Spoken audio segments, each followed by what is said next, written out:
है, मुकम्मल 800 सालों से भारत के वो राजा हैं। बताओ ख्वाजा पिया जैसी हुकूमत कौन करता है? मुकम्मल 800 सालों से भारत के वो राजा हैं। बताओ ख्वाजा पिया जैसी हुकूमत कौन करता है? तो लखनऊ का एक शायर तड़प के आगे बढ़ा, वो कह दिया हुक्म मुस्तफा का असर काम आ गया, हिंदल वली को नूर का पैगाम आ गया। ख्वाजा की सबसे पहली करामत तो देखिए, भारत की सरजमीन पर इस्लाम आ गया। ख्वाजा की सबसे पहली करामत तो देखिए, भारत की सरजमीन पर इस्लाम आ गया। चाय आ गई है, चाय से थोड़ा उलमा कराम ताजा हो रहे हैं। फिर इंशाअल्लाह शायर ज़ीवकार हजरत जनाबे मुज़फ्फर रज़ा आरवी को मैं आपके हवाले करता हूँ। एक नात का शेर और आ रहा है ज़हन में, उसको सुना दें तब तक चाय चल जाए। घबरा तो नहीं रहे आप लोग? घबरा तो नहीं रहे? नहीं घबराएंगे भी नहीं। जलाल भाई बहुत किनारे बैठे हैं, अल्लाह सलामत रखे आपको। बड़ी खिदमत किया है, चाय पान खान पान। और जो ड्राइवर मुझको लेके आया है, हाय हाय हाय हाय, क्या गाड़ी चला रहा था साहब, लग रहा था आखिरी जलसा आज हम लोगों का। नहीं सही बोल रहा हूँ, हाँ हाँ हाँ, नहीं तो ही नहीं तारीफ कर रहा हूँ, बहुत तेज चला रहा था। एक जगह हम जलसे में जा रहे थे कटिहार इलाके में, जो 4 व्हीलर से थे, तो ड्राइवर बहुत तेज चला रहा था। हमने कहा भाई साहब थोड़ा धीरे चलो। बोला मौलाना चुप रहो, जो हम चलाते हैं ठीक चलाते हैं। किसी को कोई सुनने को तैयार नहीं। वो तो शुक्रगुजार हूं मैं आपका कि मुफ्ती साहब की तकरीर आपने सुनी, अल्लाह सलामत है। पुलिस ने, इंस्पेक्टर ने सामने से दरवाजा सामने से रोका, हाथ दिया कि चेक किया जाए जरा कागज वगैरह का। तो वो कहा मैं रुकूंगा। हमने कहा यार कम से कम पुलिस तो रोक रही है, रोक ले, कहा जो होगा देखा जाएगा। जब पुलिस को नहीं रोका तो गाड़ी अटैक करके पुलिस ने रोका के लगता है कोई माल लेके जा रहा है। तो कहा तू काहे नहीं रोका? बोला आप रोके कब? बोला हाथ दे रहे थे। बोला ओ आप हाथ दे रहे थे, हम समझे हमको सलाम कर रहे थे।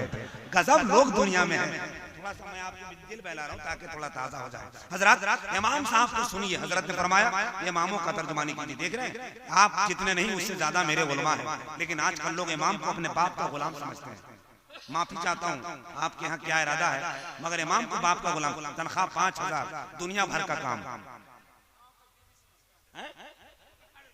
अच्छा माशाअल्लाह, नहीं अल्लाह माफ करे। हजरत फरमा रहे हैं लेकिन इमाम साहब से पंगा मत लीजिए। मुफ्ती साहब तो इस्लाह कर रहे थे, मैं आपको थोड़ा सा दायरे में बता रहा हूँ। इमाम साहब से पंगा मत लीजिए। क्यों?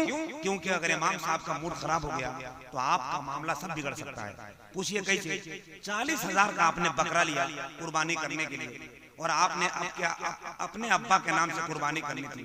इमाम साहब का मूड खराब था, आपसे आ गए ज़बह किया, बोले मेरे अब्बा के नाम से कर दीजिए। मूड खराब था, आपके बाप के नाम लिख के लेने की जगह अपने बाप का नाम ले लिए। बोलिए कुछ कर सकते हैं आप? भाई दुआ तो धीरे से पढ़नी होती है। 2000 की शीरनी तैयार है, बोले मेरे बाप के नाम की रूह बख्श दीजिए। और इमाम साहब का मूड खराब था, अपने बाप का नाम लेके बख्श के चले थे। इसलिए इमाम से पंगा मत लीजिए। तो तनख्वाह भी कम, काम ज्यादा। एक जगह इमाम साहब की तनख्वाह 3500, नमाज पढ़ा रहे थे असर की, देखा एक ठीक सामने सांप आ गया। अब इमाम साहब में उठने का नाम ही नहीं ले रहे हैं। आजकल जो हाजी साहब हज करके आते हैं, बड़का बुकरा कुछ काम नहीं है, खाली इमाम के पीछे रहते हैं। इमाम का पाजामा ऊपर है कि नीचे है, अब रुकू में है। कहा हाजी साहब अब क्या हो गया? 15 मिनट कमर दुखने लगी। हाजी साहब ने कहा नमाज बादे में कदा पढ़ेंगे। गए इमाम साहब को, क्या हो गया इमाम साहब, उठते क्यों नहीं है? तो इमाम साहब ने, भाई बोलते कैसे, नमाज टूट जाती ना, तो धीरे से बोले। जब नीचे की तरफ देखा है तो वहाँ एक सांप बैठा हुआ था सजदा करने की जगह, समझ रहे हैं? तो हाजी साहब ने कहा क्या बात कर रहे? तो सांप होरवा है, ये काटता थोड़ी ना है। तो बोले क्या समझ रहे हैं, 3500 में जान दे दे तनख्वाह। अरे साहब आप मुस्कुरा गए, मगर सोचिए सोचिए, गरज कोई छुपा है एहतराम के पीछे, जरूर कोई मकसद है सलाम के पीछे। तू अपने घर में होगा करोड़पति, मगर नमाज पढ़नी पड़ेगी इमाम के पीछे। अपने अपने घर में होगा करोड़पति, मगर नमाज पढ़नी पड़ेगी इन्हीं इमाम के पीछे। अल्लाह सबको सलामत रखे। बहुत अच्छा सुन रहे हैं, थोड़ा सा मैंने वक्त ले लिया ताकि आपका मिजाज फ्रेश हो जाए। 3-4 लोग बैठे हुए हैं, अगर वो लोग भी आगे आ जाते तो बहुत अच्छा होता, रहमतों का नज़ूल हो जाए, आइए जिक्र रसूल हो जाए। तशरीफ ले आए चचा, अल्लाह सलामत रखे मेरे चचा। इस उम्र में आपको घर आराम करना चाहिए, मगर क्या नबी का इश्क है, अल्लाह सलामत रखे।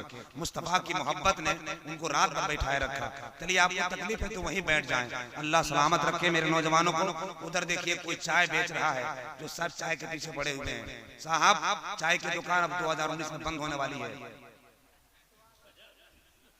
हाँ, अब चाय की दुकान चलने वाली है, समझ रहे हैं।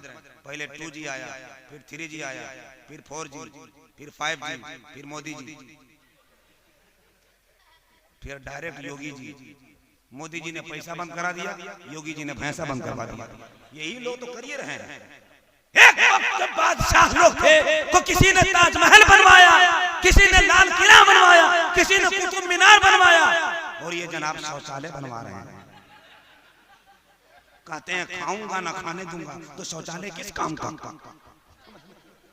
कभी मंजिल भुला बैठा, कभी रास्ता बदल डाला, नशा क्या जीत का छाया कि लहजा बदल डाला। कहा करता था मित्रों भारत का नक्शा बदल दूंगा, मगर फेंकू मियां ने देश का पैसा बदल डाला। आइए मुस्लिम रजा आरवी बहुत देर से आने, मुजफ्फर रजा आरवी साहब बहुत देर से इंतजार कर रहे हैं, रब की बारगाह में दुआ कर रहे हैं कि वक्त कब आता कि हम माइक पर खड़ा हो जाते। लगता है दुआ कबूल हो गई, अब उनकी बारी आ गई है। हालांकि उनकी आवाज की ट्रेन स्टेशन पर बहुत देर से लग चुकी है, मगर सिंगल नहीं मिलने पर वो ट्रेन की सीटी नहीं दे पा रहे थे। अब वो तशरीफ लाएंगे, अपनी सीटी में मदीना पहुंचा देंगे और कहेंगे खैर बरकत का खजीना देख लेना चाहिए, मस्जिद नबवी का सीना देख लेना चाहिए। जिंदगी में कम से कम एक बार मेरे दोस्तों अपने आका का मदीना देख लेना चाहिए। जिंदगी में कम से कम एक बार मेरे दोस्तों अपने आका का मदीना देख लेना चाहिए। आइए शायद में न रहे जिद पर अड़े तो बस उमर फारूक को एक खत लिख दीजिए।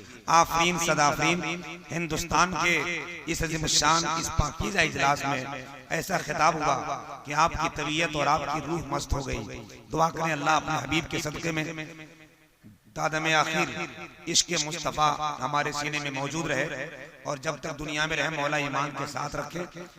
जब खात्मा बिल खैर हो तो ईमान पर हो।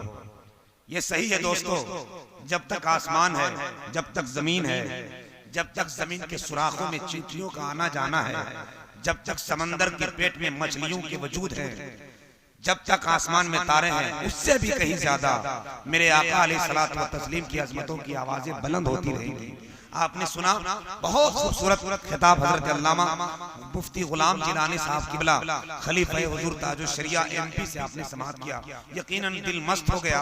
तबीयत के हवाले से एक शायर बहुत खूबसूरत लबो लहजे के तमाम तकरीर को जमा किया तो माँ हसन यही शेर निकला कि दीन के कश्ती को तलातुम में किनारा मिल गया, मुस्तफा आए तो उम्मत को सहारा मिल गया। जरा जोर से बोल देना सुभान अल्लाह। आप बहुत देर से आराम कर रहे हैं, अब थोड़ी देर के बाद हम आराम में खलल डालना चाहते हैं। एक बार हाथ उठाकर बोल दें सुभान अल्लाह, ताकि सुस्ती खत्म हो जाए, तंदुरुस्ती हाजिर आ जाए। सर हाथ लहराकर एक बार बोल दे या रसूल अल्लाह। दीन के कश्ती को तलातुम में किनारा मिल गया, मुस्तफा आए तो उम्मत को सहारा मिल गया। अब नमाज असर अपनी कीजिए हैदर अदा, डूबे सूरज को मोहम्मद का इशारा मिल गया।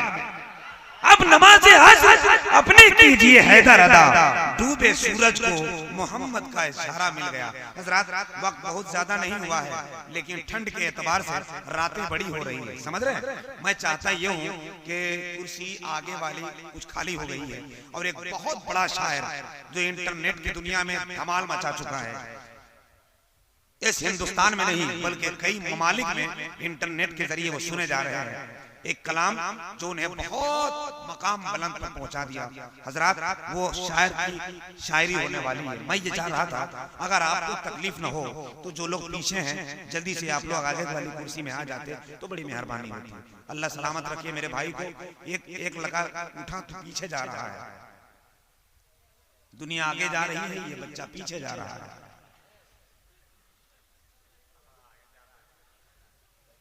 बच्चा जल्दी आ जाए माशाअल्लाह। अल्लाह मेरे भाइयों को सलामत रखे। कितने अच्छे लोग हैं, मेहमानों की कदर करना जानते हैं। अल्लाह मेरे तमाम भाइयों को सलामत रखे, आप सबकी हाजिरी को कबूल फरमाए। सुभान अल्लाह। देखिए रात के इस गंभीर खामोशी में आप मुझको और उलमा को सुन रहे हैं, बहुत बड़ी बात है। वरना इस रात की ठिठुरती माहौल में जलसे में कौन बैठता है। बहुत सारे लोग चले गए। अरे साहब आजकल मौलाना को सुनना बहुत दूर है, आजकल तो अपने बाप को लोग नहीं सुनते। सही बोल रहा हूँ। 6 साल का बच्चा और 8 साल का बच्चा एक जगह होमवर्क कर रहा था। बाप ने छोटे बेटे से कहा बेटा पानी लाओ, तो छोटा बेटा बोला नहीं लाऊंगा। तो बाप ने कहा क्या जमाना आ गया है, बच्चा सुनता नहीं। तो बड़ा जो बेटा था वो बोला अब्बू जान ये तो बड़ा बदतमीज है, जाइए ना आप उठ के पी लीजिए और मेरे लिए भी एक गिलास लेते आइएगा। ऐसे ऐसे माहौल है, मगर अल्लाह का करम है कि इस वक्त भी आप सुन रहे हैं, मुझे बड़ी खुशी हो रही है। बारगाह करीम नवाज के हवाले से हुजूर बड़ी बड़ी बातें कर गए। एक शेर में पढ़ता हूँ, जो उनका चाहने वाला है हाथ लहरा कर बोल दे या रसूल अल्लाह। थोड़ा सा हाथ बुलंद कर दे, इसलिए कि सुस्ती खत्म हो जाए। कुछ न कहने से यकीनन काहली बढ़ जाएगी, लब पे नामे मुस्तफा हो जिंदगी बढ़ जाएगी। जरा सा पूरा मजमा एक मरतबा लहरा कर बोल दे या रसूल अल्लाह। सुनो दोस्तों 4 मिसरे गरीब नवाज के हवाले से कि गरीबों बेबसों की यूं हिमायत कौन करता है, बलाएं रोक कर देखो, हिफाजत